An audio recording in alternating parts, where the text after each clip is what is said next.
Hey everybody, welcome to another edition of Anarchast, your home for anarchy on the internet, coming in from Las Vegas at Freedom Fest, and I found Max Wright, and we've been having some fun here at Freedom Fest in Vegas, and but the first question I'm going to ask you is, how did you become an anarchist? It was a long process. I was a libertarian for about 10 years. I became very eloquent at understanding the damage that governments do in the world, and as the more you learn, the more you get there. But the final tipping point for me was reading a book which exposed my horrible lack of imagination. It was a book by Stephen Molyneux, and it was a practical guide to anarchy. And it was how, I'm sure there are many books like it on the topic that do an equally good job of explaining it, but it was just explaining how an anarchist world might perhaps actually look. And as I read the book, and it proposed solutions for roads and taking care of the poor and police, military, judicial, etc. And I was really struck by the fact of my horrific lack of imagination of not coming up with any of these solutions all by myself. And it's incredibly easy. It's certainly easy to imagine it once it's exposed to you.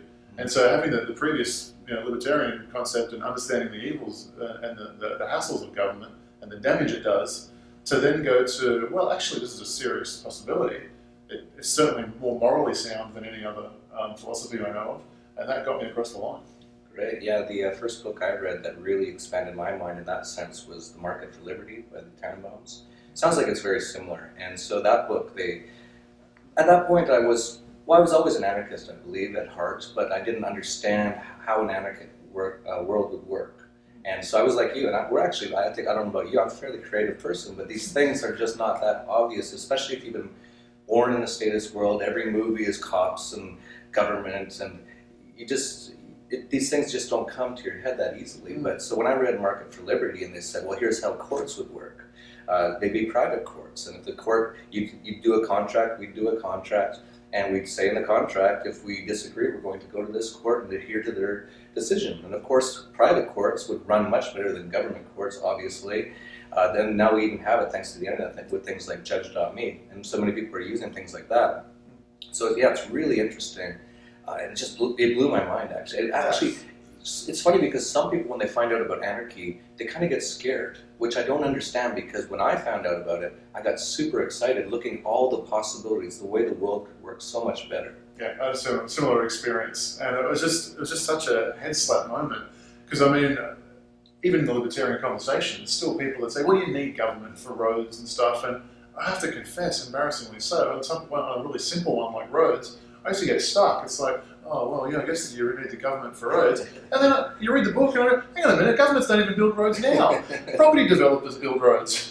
And I was like, it's already being solved by the free market. It was like, I was just embarrassingly simple of myself not to come up with these solutions. Yeah, it's really a question, if the government's going to run the roads, it's who's going to neglect the roads without the government. When you look at the roads, and there was this guy just this week, who a lot of the U.S. is falling apart now, obviously, because of all the debt and government and inflation and all that sort of stuff. And so many places have started to do things on their own. So there's this man, and he lived on a street and had a lot of potholes that were never getting fixed by the government. So he actually just started fixing them. And now he's being, I believe, charged because, of course, you can't show that how easy it is to do this stuff just all on your own. If there's a pothole in front of your house, just fix it. This is not high technology roads. It's so funny that that's one of the top things that someone who doesn't understand how the world would work without government brings up is roads. Of all the easiest things, it's not very high tech. It's pavement, and that's it. I like it. Once it's exposed to you, it's just, you feel so silly. But then, I mean, you've got the instances of all elevators in a building service the apartments. You have this clear comparisons, like does government need to manage the elevators to make sure all the apartments are accessible? No, somehow the owners get together and make it work. It's like, well, a bunch of houses in a community, could they possibly get together and make the roads, build them and maintain them? It's not that hard to imagine, but for some reason, I mean, victims of public education, I guess. That's a big part of it, I think. They don't teach you to be a free thinker. They teach you to memorize data. And bringing up the roads again, I hate to beat a dead horse here, but if a Walmart wants to start somewhere and there's no road there, they'll build the road. This is fairly simple. And actually in Chile, we were talking about Chile earlier, where we're starting up Gulf Chile, all the highways are privatized. and they are glorious. You've never been on a better road on your life. And they actually raise the rates at certain times of the day or the week or the weekend to make sure that there's less traffic, so you don't have traffic jams. All these things. And it's funny because so many people complain about certain things in life. They say, there's all the things that people complain about are usually run by the government. They'll say, oh, the traffic sucks. It's like, yeah, well, it's public. It's collectivized. If it was privatized, there'd be entrepreneurs finding ways to make it work better. Whether they have to dig under it or build over it, or well, actually, without government regulation, we wouldn't even really, we'd be well beyond cars at this point. We'd be on hovercrafts probably. But thanks to government and IP and patents, it's really held down the technological innovations. No question about that. And that's something that the last year, I guess, I've really started to understand that it's not enough to just be better than the government, because we're better than, like, free market solutions are better than government almost everywhere. It's not enough to just be better. You need to be resistant to violence, because at the end of the day, the government hates competition, and they will send over men with guns to destroy your business that competes with them and takes away their profit. I mean, I was reading a blog just recently. It was a gentleman leaving a former state of the Yugoslavia, and I can't remember which one. But he left. He was born there, but left the country and got educated, I think, somewhere else. Went back to start a business, and what he realized was there was layers and layers of bureaucracy, and he didn't quite understand why. And it took him 6 months or even a year trying to start a business, and he couldn't start a business there. And eventually, his friends just let him in on the secret. It's like there are just invented layers of bureaucracy to make profit centers for people. In that country, it was direct bribes. Now, they're a little bit more sophisticated about it in the West, but the layers of bureaucracy are just there to create profit centers for politicians through bribes and even maybe something a little bit more clever than that. And so it's just clear that what we need is violent, resistant things. And that's why I mean, like, as simple as BitTorrent. There's an exciting way to circumvent that whole property rights thing, intellectual property rights stuff. And then you've got Bitcoin, which is the most exciting of all. In the world of money, there's this amazing revolution coming on, and it is completely resistant to violence. And it has a chance to succeed where, the ballot box and the Constitution have failed in limiting these governments. Yeah, absolutely. It's so exciting, all these things that the internet is bringing us. And you're right, they are violence resistant. Bitcoin is basically just mathematical equations. You can't shoot algebra. Nope. You can try, and I'm sure they will try, but they'll be disappointed.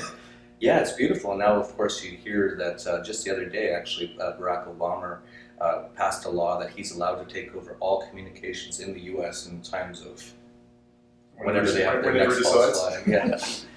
And so they're starting to recognize that the internet is a huge threat to the status, to collectivism. The internet and free market people and private enterprise around the world are finding ways, violent, resistant ways, which is funny because it's so funny because a lot of people think anarchists are violent. We're the exact opposite. It's unbelievable how they've twisted this whole thing around. They're all about violence, and we're like, hey, just please leave us alone. We don't want to hurt you, just don't hurt us. But that's what the government is, it's violence. And actually, I think that propagates throughout society. So people say, oh, in the US there's a lot of violent crime and a lot of violence. Well, the whole system's based on violence. It's a natural progression when you have violence from the time you're born. You're forced into a public indoctrination camp. As soon as you make some money, they take half of it. You try to drive a little too fast, someone's going to charge you money or put you in a cage. It's incredibly violent, but no one sees it. They think it's civilization. It's the opposite. And speaking to statists, it'll be like, well, I mean, history shows violence is getting reduced. So it's like, yeah, that's because you're measuring government statistics, and you're not counting government violence. All that huge sector, the biggest purveyor of violence on the planet, is ignored. So yeah, if you ignore all of that, there's a lot less violence. Yeah, it's funny because I live in Mexico a lot of the time, and some people will say, "Oh, I was in Mexico 10 years ago, and a cop, he basically made me pay him a $50 bribe. That's terrible." He goes, "I think that's a corrupt system." I'm like, "How much taxes do you pay in the U.S. every year?" They're like, $30,000. I'm like, "Do you see anything?" They're like, "No, that's my patriotic duty." It's like, okay, you can't really talk to those other people. Oh, yeah, they don't join the dots on that. No, and I think, again, public indoctrination, then they go home and watch their TV programming at night. People are basically brainwashed, and you tell them that, and they think you're crazy, so I don't know what we have to do. What do you think? Do you think everything's moving in the right direction? Certainly not everything's moving in the right direction. The question is there hope? Is there not Barack Obama's hope? Yeah. And chains, CHAINS. Is there something exciting? I talk about that a lot in my book, if you don't mind me giving a plug. Bitcoin Revolution, Ending Tyranny for Fun and Profit, which is available on Amazon. I think certainly you agree with this, but the centerpiece is the central banking system and the control of money. If we could somehow get rid of that and just take back control of money, because free markets cannot exist with a centralized monetary system, and its ability to pillage the people is just so great. And so if we could knock that out, then that above anything else will have a greater impact. I often say, if I was president of the world or whatever, and a genie gave me the opportunity, I could either make sound money and do nothing else, or have absolute dictatorial rule and not get rid of the central bank. I would choose to get rid of the central bank and have fair money and do nothing else, because it's the most important thing. And Bitcoin is really that opportunity. Yeah, when did you first get into Bitcoin? Relatively recently, so it was about, I think that I purchased my first Bitcoin at the end of last year, end of 2012. Yeah, so it's relatively recent. And you already wrote a book on it? Already wrote a book. I went in deep and hard and spoke to everybody I could, went to all the conferences that I could, and it's such an exciting world. And for all the entrepreneurs out there are so many different business avenues that you can do, and tremendous opportunity in the space. Yeah, it's a real revolution, and it's almost like the internet. The internet was a revolution in communications. Bitcoin's a revolution in money and banking. And just like the internet brought tons and tons of opportunities for entrepreneurs, I think Bitcoin will as well.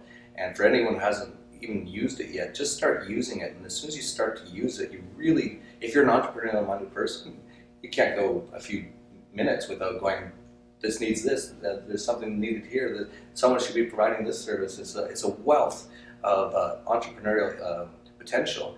Unfortunately for me, I'm so busy, I actually started, people know, I kind of got involved with the Bitcoin ATM. Didn't really work out, mostly because the government squashed it. They wanted a $25 million insurance bond just to have a few Bitcoin ATMs in the US. That's fascist monopoly, and so I kind of let that go. And I've just been so busy with this Gulch in Chile right now that I'm not entering into Bitcoin businesses, but I see it all the time, and if I wasn't busy, I'd be jumping all over it. I think Bitcoin poker sites, you can just go on and on. You can go on and on forever. And what's really interesting, chatting to some VC friends of mine in the space, is they've never seen anything like it. It's where the money is coming in, and there is actually more VC money around than there are entrepreneurs willing to accept it to start a business. Yeah. So the opportunities are crazy, and people, if you have a good idea and have some kind of a track record at business skills, then there are people wanting to throw money at you to start a Bitcoin business. Yeah, were you at the last Bitcoin conference in New York by any chance? No, I wasn't, but I heard about it. Yeah, I know some of the people, and they invited me, and I said I couldn't go because I'm too busy. But they're like, do you know anyone who knows anything about Bitcoin? Because we have so much money, they'll just throw it at you. Like, come on, entrepreneurs, anarchists, this is how you make money. Get out there, do something. Yeah, true. So, anything else you want to talk about? Or no. That's basically it? Yeah. Well, that's been very interesting. We'll definitely put a link to your book. I love the title. I didn't know that title before this. That's awesome. And yes, that's it from Freedom Fest. This has been your home for Anarchy on the Internet, Anarchast. Peace, take care, love, and anarchy.